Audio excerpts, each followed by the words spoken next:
და ახლა პირდაპირ ეთერში შეჯამებს 2014 წელს საქართველოს პარლამენტის ვიცე-სპიკერი. სტუმარი მასში დღეს მურმან დუმბაძე იქნება. მადლობა ბატონო მურმან მოგზაურობისთვის. დიდი მადლობა რომ დაგხვდით პირველი ჯერზე მოწვევა. აქვე მინდა მაყურებელს მივმართო რომ ეს გადაცემის ბოლო გამოშვება მიმდინარე წელს და ჩვენ პირდაპირ ეთერში სტუმრად მოსვლა აჭარის მთავრობის თავმჯდომარეს, საკრებულოს თავმჯდომარეს და ქალაქის მერსაც ვთხოვეთ. თუმცა მათ პირდაპირ ეთერში საუბრისაგან თავი შეიკავეს.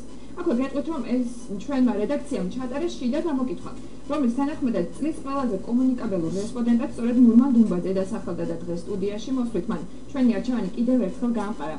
მოკლედ ბატონო მურმან, როგორც თქვენ უკვე მოისმინეთ, ჩვენ ჩავატარეთ შიდა გამოკითხვა, რა თქმა უნდა განიხილავდა ბევრი სხვა კანდიდატი, იმიტომ რომ წლის განმავლობაში ძალიან ბევრ საჯარო მოხელესთან, პოლიტიკოსთან, არასამთავრობო სექტორის წარმომადგენელთან გვიწევს თანამშრომლობა, თუმცა ისინი როგორც წესი მათთვის სასურველ თემებზე ამჯობინებენ საუბარს და ხშირად რჩება ისეთი კითხვები პასუხგაუცემელი, რომელიც აქტუალურია საზოგადოებისთვის.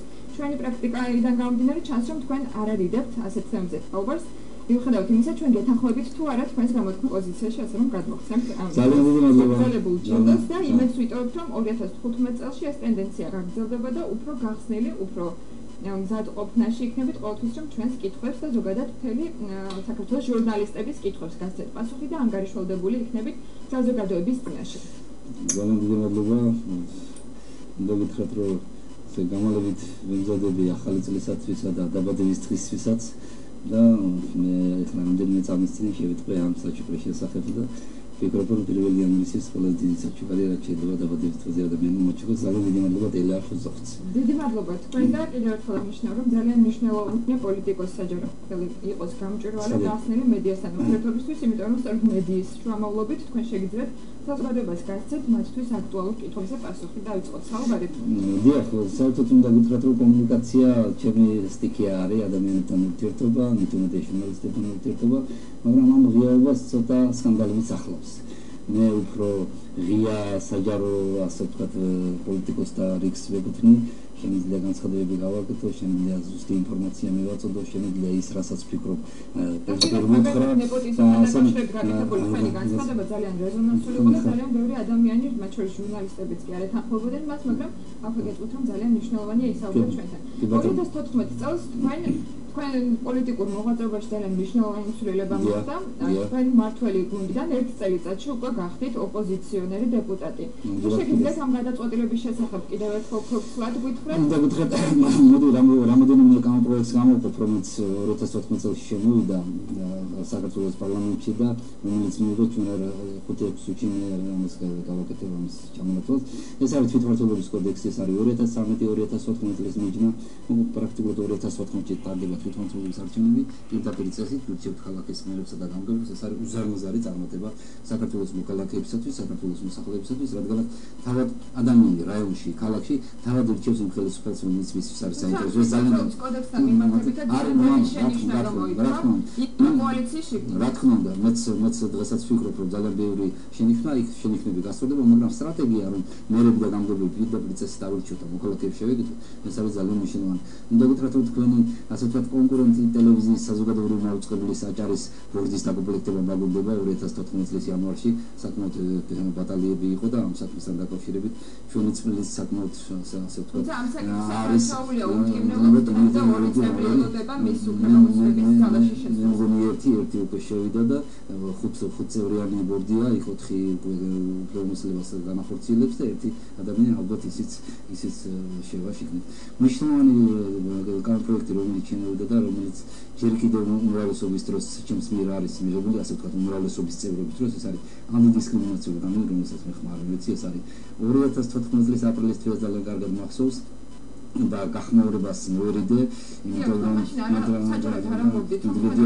თუმცა რამდენიმე ტელევიზიაში ვთქვი, რომ ვინც თუ ჩემსავეთ მოიქცეოდა უმრავლესობა მაშინ ეს კანონი ვერ გავიდოდა, იმიტომ არ გავახმაურო. თქვენი კოლეგები ამბობენ, იყო ძალიან მნიშვნელოვანი სწორედ იმისთვის, რომ დაუახლოვდოთ ევროპის სივრცეს. სწორედ მაგამდე მივიდივარ, სწორედ გაუხმაურების მიზეზი ეს იყო. მე ვფიქრობ, რომ სწორად მოვიქცე და საქართველოს სინამდვილეს, საქართველოს მოქალაქეებს ჩვენ ყველამ უნდა მივიდოთ, იმიტომ რომ ამ კანონის მიხედვით ქართული ოცნება მნიშვნელოვან მომართას არ აქვს.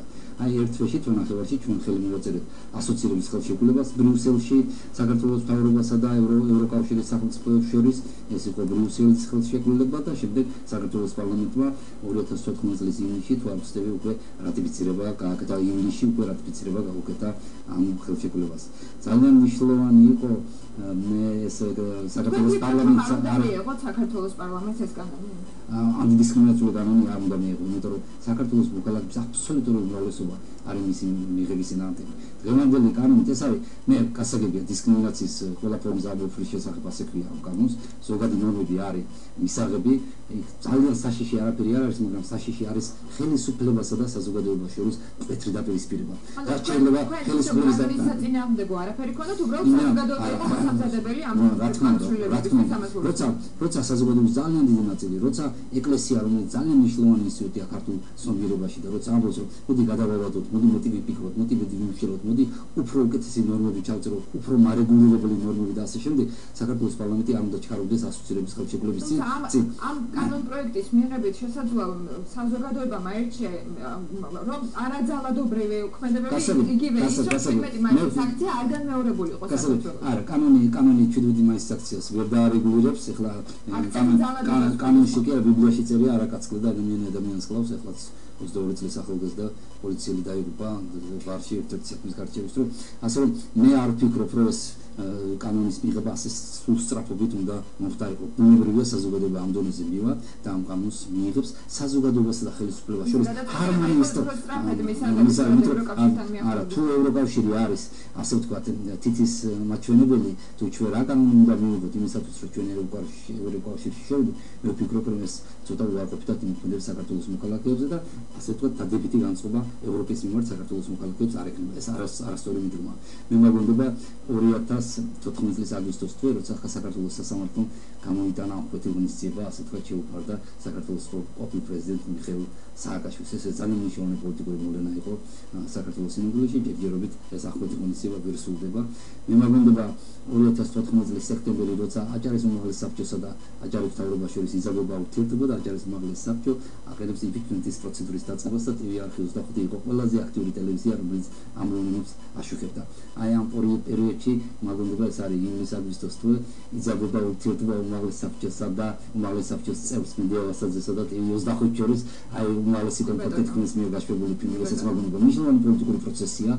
პრინციპში კაცმა თქვა ოქტომბრის თვეში ამ იმპიჩმენტის პროცედურის გამოცხადებიდან ოქტომბრის თვეში მე ვირიცხები პარტიიდან და აი ახლა მაშინ ჩვენ სამწუხაროდ არ მოგვეცა იმის შესაძლებლობა რომ თქვენი პოზიცია გაგვეგო სწორედ ამ ფილმთან დაკავშირებით გამოთქვა აზრთა სხვადასხვაობასთან დაკავშირებით თქვენ როგორ შეფასებას გაუკეთებთ მედიავასაძის ქმედებას ფილმის ეთერში გასაშენ უნდა გითხრათ რომ რამდენადაც ვიცი ჟურნალისტურმა ქარტიამ ამაზე სერიოზული ჯელობა ჩაატარა ბათუმში ქარტიამ იმის ჯელა თვითონ ფილმში არსებულ ფაქტებზე და არა კონკრეტულად მედიავასაძის მიერ განხორციელებულ სატელეფონო ეხლა ძალიან არ უნდა გადავიდოთ ერთმანეთს ესეც ჩვეული პროცესია ის არის უმაღლეს საბჭოს წევრი ეს არის ჟურნალისტი ბუნებრივი უნდა იყოს ბოლომდე თავისუფალი და მას აქვს უფლება თქვას ის რაც სურს და როგორც წარმოუდგენელი როგორც არა დეპუტატი ვერ უნდა დაემუქროს ჟურნალისტს თუმცა თუ დაემუქრა ჟურნალისტს მე მგონი ეს კონფლიქტი არის ამოწურული რამდენადაც ვიცი ამ ქარტიის ხდომას მე არ ვესწრებოდი მაგრამ იქ იყო ერთი მნიშვნელოვანი შენიშვნა რომ ქარტია ამბობს რომ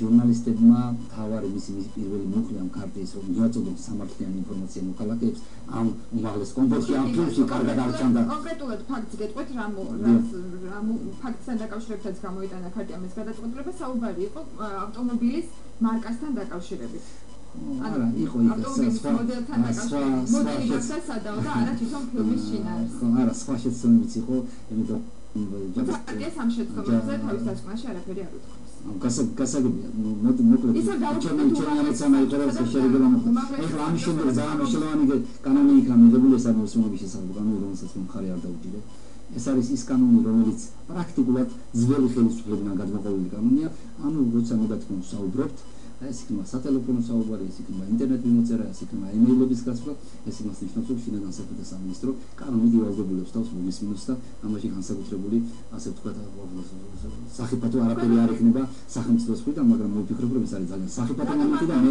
ეს თქვენმა კოლეგებმა იგივე თქვენი პოზიცია და რატომ ეს კანონი ამ ფორმით და დავტოვეთ ისევ საკითხის ზიად, იმიტომ რომ კამპანია გრძელდება, იმიტომ რომ კანონი, რომელიც მიიღო საქართველოს პარლამენტმა, მიუღებელი არასამთავრობო სექტორისთვის. რა თქმა უნდა, არასამთავრობო სექტორთან ბუნებრივი ადამიანებთან ზოგადად შეიძლება ზოგადად ადამიანებთან, კერძო პიროვნებებთან, არასამთავრობო სექტორთან ჩვენ გვქონდეს განსხვავებული აზრი.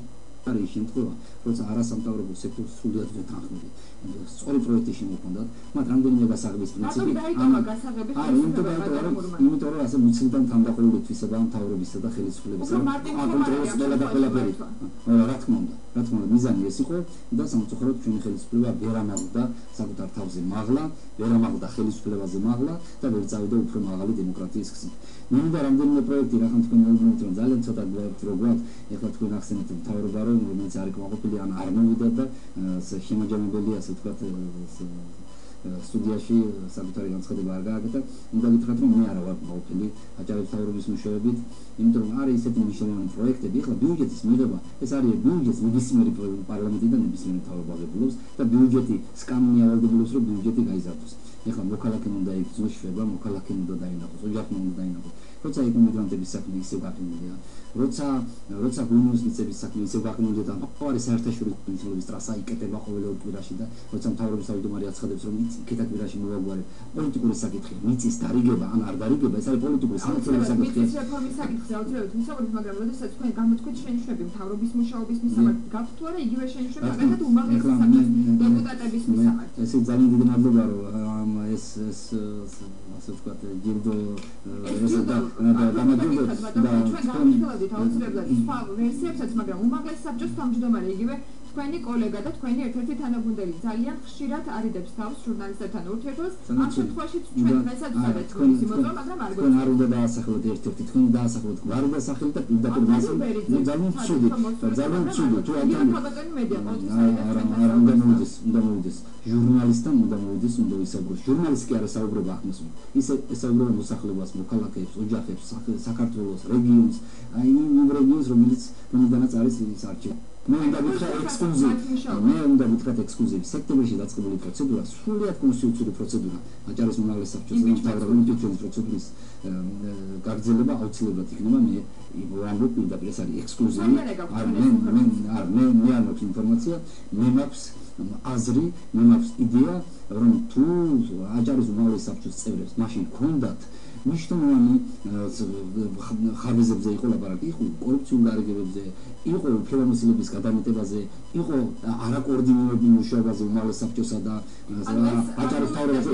ეს ძალიან ძლიერი არგუმენტებია და ნაკლებად მაინტერესებს რა სიტყვის ცენტრალური მე მეკრიბა ის როლი, რომ უმაღლეს საბჭოს დაწყებული საქმე ბოლომდე უნდა მივიდეს.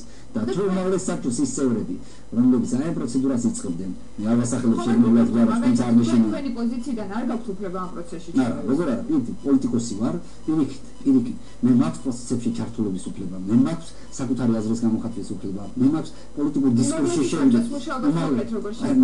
მე ვფიქრობ, რომ საუბრობენ კანონის შემოქმედებით პროცესზე ძალიან უჭირთ იმ კანონების დასახელება, რომელიც მათ მიერ არის ინიცირებული და პარლამენტში გადაგზავნილი. გითხარით რომ რა ხდება, აჭარის ავტონომიური რესპუბლიკის უმაღლესი საბჭო არ არის კანონმდებლობი ორგანო. კანონს ვერ დაწერს.